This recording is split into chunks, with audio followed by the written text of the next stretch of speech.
bisa mengatakan, makasih Tuhan. Meskipun banyak beban tugas kerja, tapi saya yakin saya bisa selesaikan.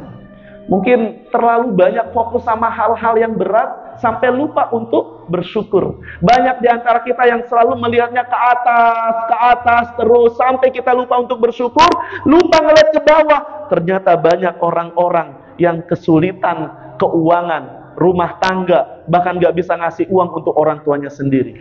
Jadi kalau Bapak Ibu setidaknya 3 lah, atau mungkin 4 Bapak Ibu sudah punya indikator ini, maka Bapak Ibu insya Allah sehat mentalnya. Mengapa? Karena ada banyak orang-orang yang tajir, orang-orang yang kaya, tapi dia tidak memberikan dampak untuk masyarakat gitu.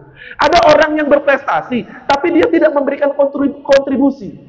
Oleh karena itu, selain kita bisa berprestasi, kinerjanya bagus, tapi kita juga bisa memberikan dampak manfaat untuk orang di sekitar. Udah gede. Ini tambah gede nih. Bapak Ibu, stres itu kayak gini. Sebenarnya masalahnya sepele, tapi Bapak Ibu biarin. Ternyata stres, mohon maaf, emosinya makin besar, makin besar. Masalahnya sederhana, cekcok nih, berantem kita nih. Ya, gue ngalah.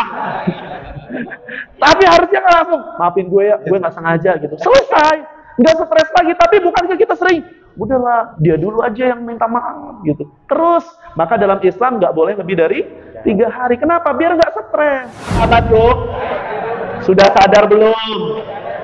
Sudah bahagia belum? Udah enak nih kerja di sini. Ruangan AC. Masa iya? Masih belum bersyukur juga? Yang bener aja. Rugi dong. Mulai hari ini, sadar ya. Semangat kerjanya. Berdedikasi. Datang on time. Nih, kayak saya nih. Semangat, semangat, semangat. Yang kedua, nanti tentang pelukan dan dukungan. Ini apa? Dukungan. Misal Pak Adam nanti menyampaikan kepada, Pak Bram menyampaikan kepada Adam, bro, lu kan udah lama kerja di sini, gue tahu lu pasti capek, tapi gue yakin lu pasti tetap bisa semangat, bahagia, dan kita bisa bareng-bareng ngelewatin ini, sama-sama naik terus, naik level karir kita. Janji ya bro. Misal ya Bapak Ibu, sampaikan dukungan. Coba rasain vibrasinya Bapak Ibu. Pasti beda, vibrasinya pasti beda. Sampaikan rasa syukurnya, kemudian teman kita sampaikan dukungan dan pelukan. Saya bisa bekerja di kantor wisata, ya, mengenal banyak atasan yang baik-baik, teman yang baik-baik, dan juga ya alhamdulillah saya masih diberi kesehatan saat ini Pak. Dan juga teman-teman yang baik. Mudah-mudahan 4 tahun ke depan sebelum pensiun saya masih baik. Amin.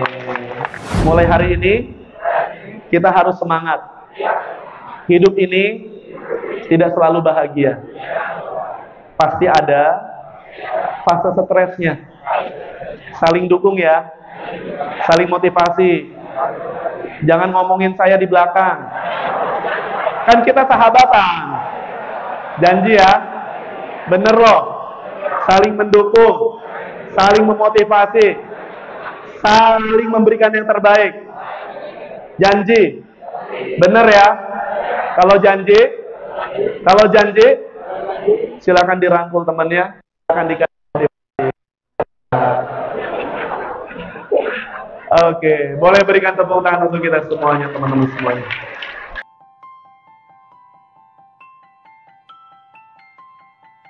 Baik, hari ini Bapak Ibu, senang sekali saya bisa bertemu dengan Bapak Ibu. Mudah-mudahan hari ini adalah kesempatan kita untuk berubah lebih baik lagi, memiliki grow mindset, mindset yang terus bertumbuh dengan terus bertambah ilmu kita. Salawat kita kepada Nabi dengan mengucapkan Allahumma salli ala Sayyidina Muhammad wa ala ali Sayyidina Muhammad. Bapak Ibu, saya ingin sapa terlebih dahulu sebelah kanan.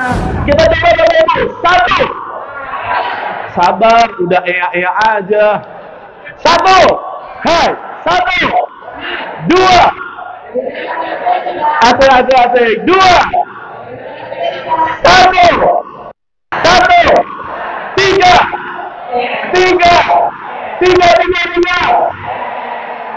Oke, boleh berikan tepuk tangan untuk kita semuanya, Bapak Ibu. Pegang? Iya. Mbak Nidia, sudah berapa lama kerja di direktorat ini? 5 tahun ya. Baik, pertanyaan saya, apa yang Anda lakukan jika Anda gagal? Misal, gagal berkali-kali nyoba CPNS, P3K, misal. Apa yang Anda rasakan? Apa yang akan Anda lakukan? Coba lagi.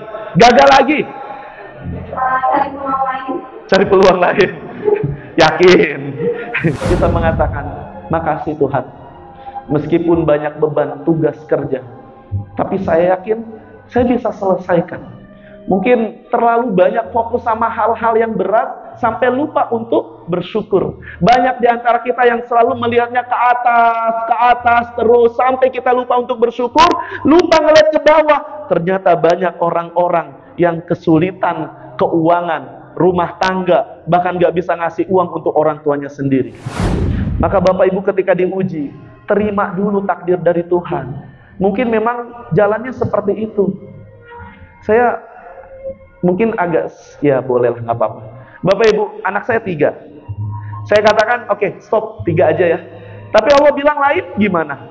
Tahu-tahu istri saya lagi isi capacity building, istri saya kirim, sayang, sudah telat 2 hari. Sudah telat 2 hari. Saya berpikir, ya kalau memang Allah kasih, ya udah kasih. Toh setiap anak membawa rezekinya masing-masing. Kenapa kita harus takut, Bapak Ibu? Maaf, Bapak Ibu naik pesawat, Bapak Ibu nggak pernah kenal dengan pilotnya, tapi Bapak Ibu yakin bahwa pasti akan sampai tujuan. Bapak Ibu naik kapal, Bapak Ibu nggak kenal sama supir di kapal tersebut, tapi Bapak Ibu yakin insya Allah sampai pada tujuan. Bapak Ibu kenal dengan Tuhan Bapak Ibu, tapi kenapa masih ragu tentang rezeki yang Tuhan berikan kepada kita? Maka orang-orang yang tambah yakin kepada Tuhannya, hidupnya la khaufun alaihim walahum yahzanun. Dalam hatinya tuh tenang. Baik cemas masa depan nggak ada, sedih masa lalu nggak ada. Kenapa? Karena semuanya Allah sudah takdirkan. Yang saya bisa lakukan adalah ikhtiar, tawakal, dan menerima ketentuan dari Allah Subhanahu wa Ta'ala. Sudah sadar belum? Sudah bahagia belum? Udah enak nih kerja di sini. Ruangan AC. Masa iya? Masih belum bersyukur juga? Yang bener aja. Rugi dong. Mulai hari ini sadar ya. Semangat kerjanya. Berdedikasi. Datang on time. Nih kayak saya nih. Semangat. Dapat bekerja secara produktif dan berkarya. Dan yang keempat, mampu memberikan kontribusi yang baik kepada komunitasnya. Jadi kalau Bapak Ibu setidaknya 3 lah, atau mungkin 4 Bapak Ibu sudah punya indikator ini, maka Bapak Ibu insya Allah sehat mentalnya. Mengapa? Karena ada banyak orang-orang yang tajir, orang-orang yang kaya, tapi dia tidak memberikan dampak untuk masyarakat gitu. Ada orang yang berprestasi, tapi dia tidak memberikan kontribusi. Oleh karena itu, selain kita bisa berprestasi, kinerjanya bagus, tapi kita juga bisa memberikan dampak manfaat untuk orang di sekitar. 9. Nah, ini yang harus diwawancarai. Kok bisa ya? 9. Kenapa 9? Boleh? Dengan Mbak siapa? Feby. Oke, Mbak Feby, kenapa angka 9? Bahagia. Coba pimpinannya tolong dikasih tugas. Bercanda ya. Oke, baik. Kenapa di angka 9? Apa yang dirasakan oleh Mbak Feby?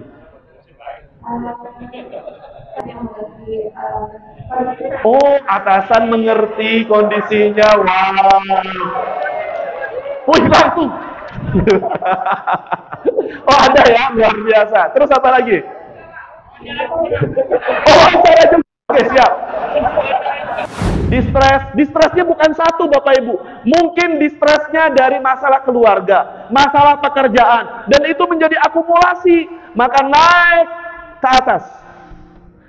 Masalah psikologis, distresnya meningkat, maka larinya sulit berkonsentrasi, melamun, kemudian enggan terlibat dengan aktivitas yang lain, dan sampai dibiarkan terus-menerus, naik levelnya di gangguan psikologis, biasanya ke depresi, gangguan stres pasca trauma, dan seterusnya.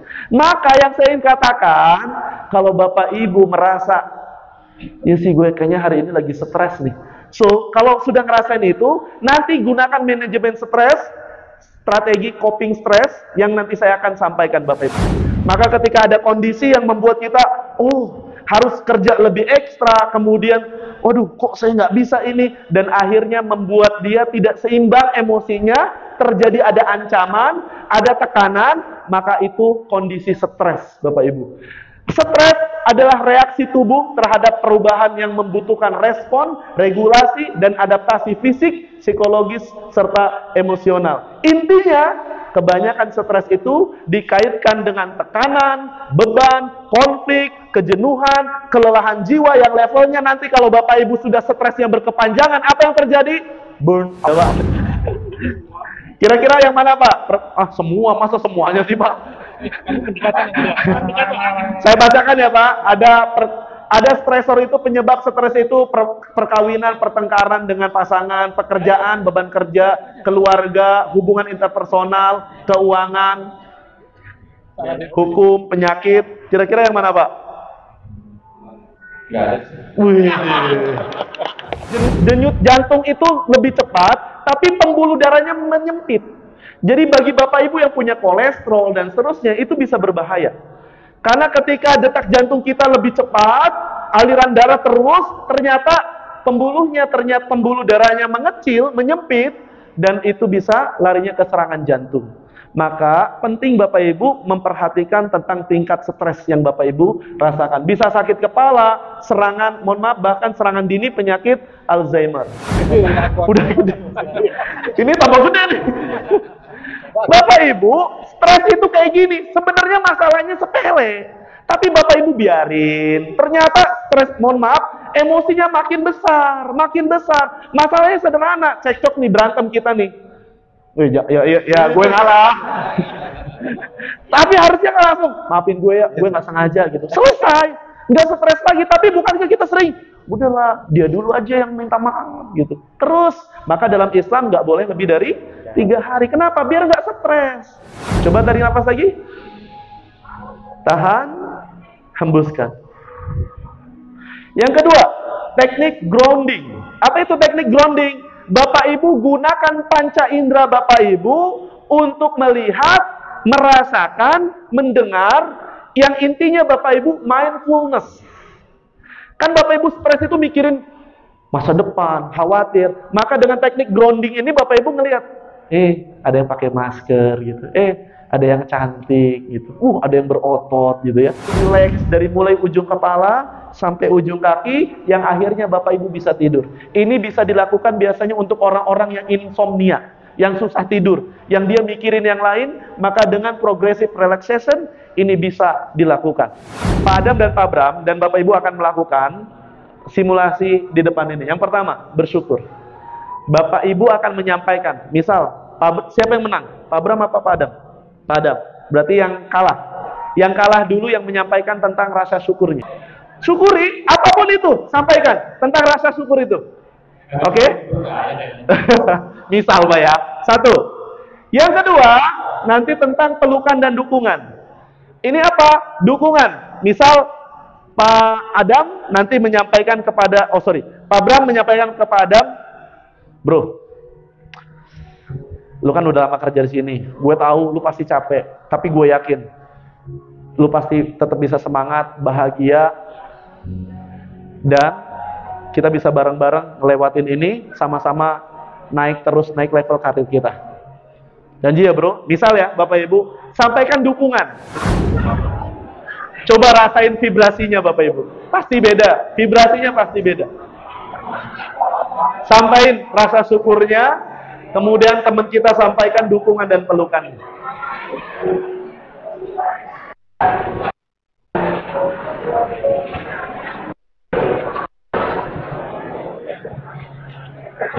Mantap nih Pak, kayak soulmate, bestie banget. Silakan Bapak Ibu. saya bisa bekerja di kantor wisata, ya mengenal banyak atasan yang baik-baik, teman yang baik-baik, dan juga ya alhamdulillah saya masih diberi kesehatan saat ini Pak, dan juga teman-teman yang baik. Mudah-mudahan 4 tahun ke depan sebelum pensiun saya masih bisa. Amin. Sudah, kalau satu kan saya minta teman-teman lihat wajah temannya kasih senyuman. Itu teman Bapak Ibu, partner kerja Bapak Ibu yang sama-sama pengen sukses bareng-bareng. Kalau sudah, tolong ikuti kata-kata saya. Sahabatku, hari ini saya ingin mengatakan perkataan yang belum saya katakan. Tolong dengarkan ya. Hari ini saya ingin bilang makasih ya sudah mau jadi teman saya, partner kerja, berjuang bersama, mengabdikan diri untuk negara ini. Makasih bertahun-tahun kerja bareng-bareng, ngegosip bareng-bareng, cerita bareng-bareng.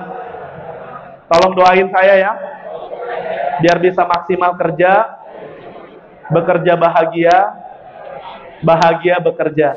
Saling dukung ya, saling motivasi. Jangan ngomongin saya di belakang. Kan kita sahabatan. Janji ya, bener loh. Saling mendukung, saling memotivasi, saling memberikan yang terbaik. Janji, bener ya. Kalau janji, silakan dirangkul temannya, akan dikasih.